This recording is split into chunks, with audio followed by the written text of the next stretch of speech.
Hi hello namaste welcome to our channel Ragadeepti all rounder. నేను మీ రాగదీప్తి. ఈరోజు మనం రెస్టారెంట్ స్టైల్లో మిర్చి కాసాలను ఎలా ప్రిపేర్ చేసుకోవాలో చూద్దామండి.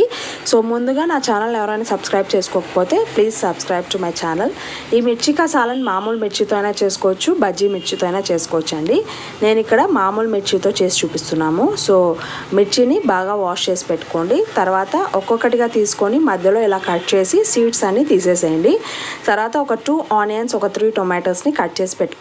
మేము ఇక్కడ ఒక 20 మిర్చీస్కి సరిపడా చేస్తున్నాం, దానికి ఈ క్వాంటిటీస్ అనమాట. సో ఇప్పుడు స్టవ్ ఆన్ చేసి కడాయి పెట్టి కొద్దిగా ఆయిల్ వేసి బాగా హీట్ ఎక్కిన తర్వాత ఇందాక కట్ చేసి పెట్టుకున్న ఆనియన్, టొమాటోస్ వేసి బాగా ఫ్రై చేయండి. టొమాటోస్ అనేది లైట్గా సాఫ్ట్గా అయ్యేంత వరకు ఫ్రై చేసి స్టవ్ ఆఫ్ చేసి వాటిని అన్నిటిని ఒక ప్లేట్లోకి ట్రాన్స్ఫర్ చేసుకోండి. సో చూడండి, ఇప్పుడు టొమాటోలు మగ్గిపోయాయి. ఇప్పుడు ఒక ప్లేట్లోకి ట్రాన్స్ఫర్ చేస్తున్నాము. ఇప్పుడు సేమ్ అదే ప్యాన్ పెట్టి ఇంకొద్దిగా ఆయిల్ వేసి స్టవ్ ఆన్ చేసి ఇందాక కట్ చేసి పెట్టుకున్న మిర్చీస్ ఉన్నాయి కదా, అవన్నీ కూడా వేసి బాగా ఫ్రై చేయండి. మూత పెడితే బాగా మగ్గిపోతాయి. మగ్గిపోయిన తర్వాత ఒక ప్లేట్లోకి ట్రాన్స్ఫర్ చేసుకోండి. సో డైరెక్ట్గా మిర్చికి వేయడం కంటే ఇలా కొద్దిగా ఫ్రై చేసుకొని వేసుకుంటే టేస్ట్ చాలా బాగుంటుంది. ఈ మిర్చి కసాలానికి మనం మసాలా ప్రిపేర్ చేసుకోవాలి. దానికోసం మిక్సీ జార్ తీసుకొని అందులో వేయించి పొడి చేసుకున్న పల్లీల పొడి, వేరుశనగల పొడి అంటారు కదా, శనగిత్తనాల పొడి, అది వేసుకోండి.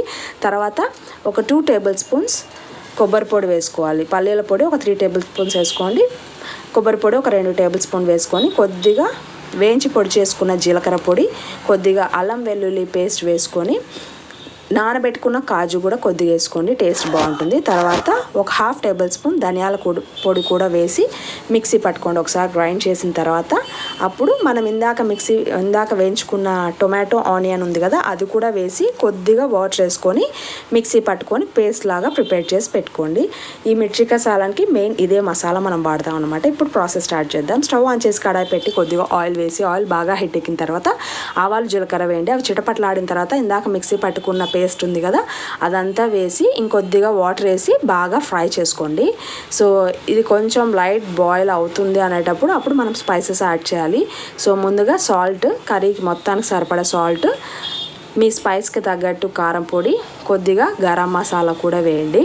వేసి బాగా ఫ్రై చేయండి. ఇలా బాగా మిక్స్ చేసి బాయిల్ అయ్యేంత వరకు ఆ గ్రేవీ అంతా బాయిల్ అయిన తర్వాత ఈ వేయించుకున్న మిర్చీలు ఉన్నాయి కదా, అవి కూడా వేసి బాగా ఒక 10 మినిట్స్ బాగా మరగనిస్తే మన టేస్టీ అయిన మిర్చి కసాలన్ రెడీ. చూడండి, రెడీ అయిపోయింది మన మిర్చి కసాలన్.